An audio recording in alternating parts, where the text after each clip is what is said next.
مفتی صاحب شب کی فضیلت کیا ہے, اصلیت کیا ہے, قبرستان جانا؟ دیکھو شب برات کے بارے میں میرے آڈیو بیان بھی موجود ہیں, ویڈیو بیان بھی موجود ہیں. چند سال پہلے جب میں ویڈیو بیان نہیں میرے آڈیو آتے تھے, اس میں میں نے حدیثوں کے نمبر کے ساتھ, پورے ترجموں کے ساتھ, پوری سندوں کے ساتھ شب برات سے متعلق جتنی حدیثیں ہیں 15 شعبان سے متعلق تمام حدیثوں کی سندیں, ان کی سندوں پہ بحث, پورا ایک علمی بیان ہے آڈیو. وہ آج بھی یوٹیوب پہ موجود ہے. آپ لکھیں شب برات مفتی طارق مسعود آڈیو بیان یا اولڈ بیان, تو آڈیو بیان آئے گا. پوری سندوں کی, راویوں کی ایک ایک نوک پلک کو اس میں درست کر کے پورا ایک علمی بیان ہے. تو شب برات کے بارے میں آپ کا کانسیپٹ 2 اور 2 4 کی طرح کلیئر ہو جائے گا. سمجھتے ہو گیا نہیں سمجھتے؟ تو اصل تفصیلی بیان تو میرا وہ ہے, کئی سال پہلے ہوا تھا, میرا خیال ہے 2013 یا 12 میں ہوا تھا وہ بیان, آڈیو بیان ہے وہ. تو وہ آپ سن لیں پورے ایک ایک سند حوالوں کے ساتھ, کہ اس میں آپ کو پتا چلے گا یہ 15 شعبان کی اسلام میں حیثیت کیا ہے. اس کا 2 منٹ میں خلاصہ پیش کر دیتا ہوں. پہلی بات, قبرستان جانا کسی صحیح حدیث سے ثابت نہیں ہے. ایک روایت ہے سند کے لحاظ سے انتہائی کمزور, اور اگر مان لیا جائے تو زندگی میں ایک دفعہ, ہمارے ہاں ہر سال جایا جاتا ہے, اور وہ بھی نبی چپکے سے گئے, ہمارے ہاں جتھوں کی شکل میں جایا جاتا ہے. تو یہ ساری بدعات ہیں. سمجھ میں آ رہی ہے بات؟ ایک تو وہ حدیث انتہائی کمزور ہے سند کے لحاظ سے, اس سے شرعی مسئلہ ثابت نہیں ہوتا. لہذا ہماری رائے یہی ہے کہ 15 شعبان کو قبرستان ثواب سمجھ کے جانا بدعت عمل ہے, اور ثواب سمجھے بغیر جانا بدعت کی تائید ہے. تو نہ جائیں قبرستان. سمجھتے ہو؟ نہیں یاری بھائی ان کو رہنے دو. میں گلا پاگلوں کی طرح پھاڑ رہا ہوں. میں 3 دن سے بیانات کرتے کرتے نا گلا بیٹھ گیا مجھے. تو 15 شعبان کو آپ کو قبرستان جانے کی ضرورت نہیں ہے. کوئی بولے یہ مفتی صاحب نیا دین لیا ہے, نیا دین نہیں بھائی. جتنے بھی 1400 سال سے جو بدعت سے پاک دین ہے وہ یہی ہے. کیوں؟ کوئی صحیح حدیث موجود ہی نہیں ہے اس میں, انتہائی کمزور حدیث ہے, اور زندگی میں ایک بار والی ہے.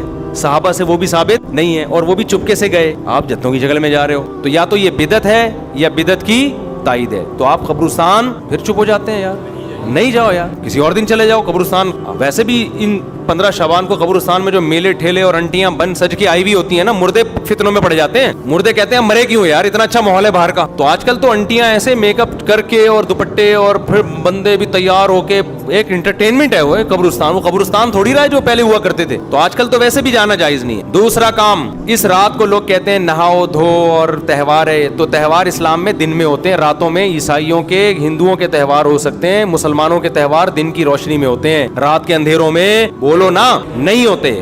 راتیں عبادت کی ہوتی ہیں. تہوار نہانا دھونا اچھے کپڑے یہ دن کے کام ہیں. تو لہٰذا یہ کوئی بھی نہیں ہے کہ رات نہلاؤ, نہا دھو کے اور اچھے اچھے کپڑے پہنو. کوئی مستند روایت نہیں اس بارے میں. تمیز سے سو جاؤ گھر میں جا کے. اور تیسرا کام کیا ہے, حلوہ مانڈا, حلوے مانڈے پکاتے ہیں. تو جب تہوار ہی نہیں ہے تو حلوے کس بات کا بھائی؟ حلوے تو عیدوں میں خوشیوں میں ہوتے ہیں نا. تو جب تہوار ہی نہیں ہے, ہمارے تہوار دن میں ہوتے ہیں بھائی. عید الفطر, عید الاضحیٰ, اور جمعے کا بھی دن میں ایک قسم کا تہوار ہے, یہ بھی دن کی روشنی میں. تو آپ نے حلوے مانڈے بھی بولو نا نہیں. پھر اس رات کو تقدیر کے فیصلے ہوتے ہیں. قرآن میں صاف طور پر ہے کہ وہ لیلۃ القدر میں ہوتے ہیں, اور ہم نے قرآن بھی کب نازل کیا؟ رمضان میں اور لیلۃ القدر میں. بالکل واضح قرآن کی آیتیں ہیں. اس کے مقابلے میں جو 15 شعبان والی حدیثیں ہیں جن میں آتا ہے کہ اس رات فیصلے ہوتے ہیں, وہ قرآن کے مقابلے میں جاندار, سند کے لحاظ سے مضبوط نہیں ہے. ان میں اتنی طاقت نہیں ہے کہ قرآن کی آیت کو آپ اس میں ایڈیشن کر دیں. لہذا قرآن سے واضح پتہ چلتا ہے کہ جو فیصلے ہوتے ہیں سال بھر کے وہ شب قدر میں ہوتے ہیں, جو رمضان میں. اور قرآن بھی کب نازل ہوا؟ راجح دلیل کے لحاظ سے راجح بات یہی, اگرچہ بعض علماء نے وہ بھی لکھی, لیکن راجح دلیل کے لحاظ سے یہ بات ہے. 3 باتیں ہو گئیں. چوتھی بات ہے پٹاخے, شب برات کے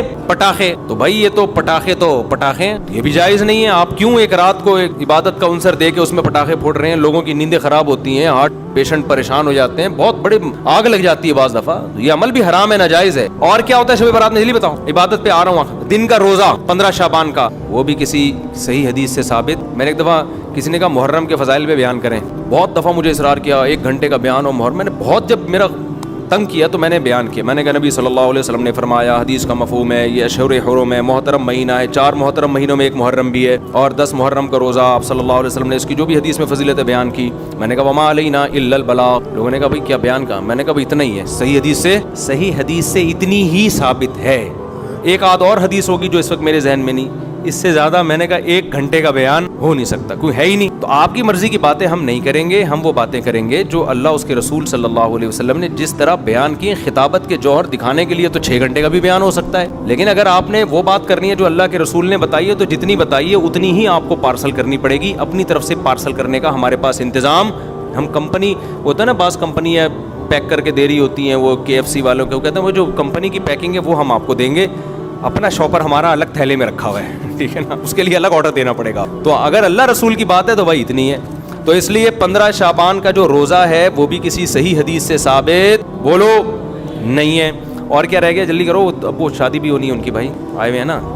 اور کیا رہ گیا, رات کی عبادت کی طرف آتا ہوں میں. اور بھی اور کچھ ہے, بس یہی ہے نا. پٹاخہ, قبرستان. پٹاخہ جب بھی بولتا ہوں, میری چھوٹی بچی ہے نا بڑی شرارتی, اس کا پٹاخی کہتا ہوں میں اس کو, ایسے پٹاخے کی طرح نا پھدکتی رہتی ہے ایسے. بچے بڑے اٹریکٹیو ہوتے ہیں یار, گھر میں بچے ہوا رکھا کرو, بچے گھر میں رونق ہوتی ہے. تو ایسے وہ اس کے ہوتے ہوئے شب برات کے پٹاخوں کی ضرورت ہی نہیں ہے. تو ایسے بچے ہوتے ہیں نا, ایسے کھیل رہے ہوتے ہیں کلابازیاں, چھوٹے 2-2.5 سال کے بچے. ہم تو بچوں کو دیکھ کے دل چاہتا ہی نہیں کہ یہ بڑے ہوں, چھوٹے زیادہ اچھے ہوتے ہیں. تو پٹاخہ یہ ناجائز ہے. حلوے مانڈے, میٹھا ویسے ہی اسلام میں کم ہے یار, تم میٹھے پھوڑ کے اپنے آپ کو.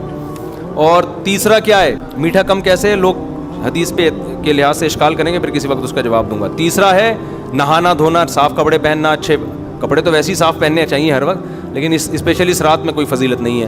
چوتھا 15 شعبان کا روزہ, اور اس رات کو تقدیر کے فیصلے وغیرہ یہ سب چیزیں ثابت نہیں. ہاں اب یہ عبادت ہے یا نہیں ہے, تو جمہور کے نزدیک اس میں عبادت کی فضیلت ہے, لیکن بعض محققین اس فضیلت کے بھی قائل نہیں.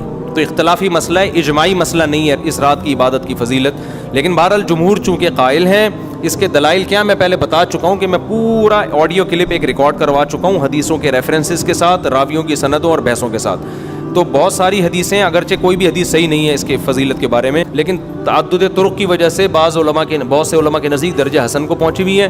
تو لہذا کرنے کا کام یہ ہے کہ اگر کوئی کرنا چاہے تو بھائی عبادت کرے. تو اللہ سے امید ہے کہ اس کو اس رات میں عبادت کا ثواب دوسری راتوں کی نسبت زیادہ ملے. بعض حضرات اس کے قائل نہیں ہیں. ہاں اب عبادت کا کوئی خاص طریقہ منقول نہیں ہے کہ یہ پہلی رکعت میں یہ اتنی دفعہ پڑھو, دوسری رکعت میں اتنی دفعہ پڑھو. اور نفلی عبادت شریعت ترغیب دیتی ہے گھر میں کرنے. افضل کیا ہے کہ گھر میں عبادت کی جائے. اب اگر آپ سمجھتے ہیں گھر میں دل نہیں لگے گا تو پھر مسجد میں آ جائیں, لیکن اجتماعی سطح پہ مسجد میں جماعتوں کی نمازیں قائم کرنا, اجتماعی قرآن خوانیاں کرنا, یہ تمام اعمال بدعت ہیں. تو اگر آپ نے عبادت کرنی ہے تو چلو کسی بہانے عبادت کر لو. تو اس میں یہ ہے کہ انفرادی کرنی ہے, بہتر ہے گھر میں کی جائے, نہیں تو مسجد میں کر لیں آ کے.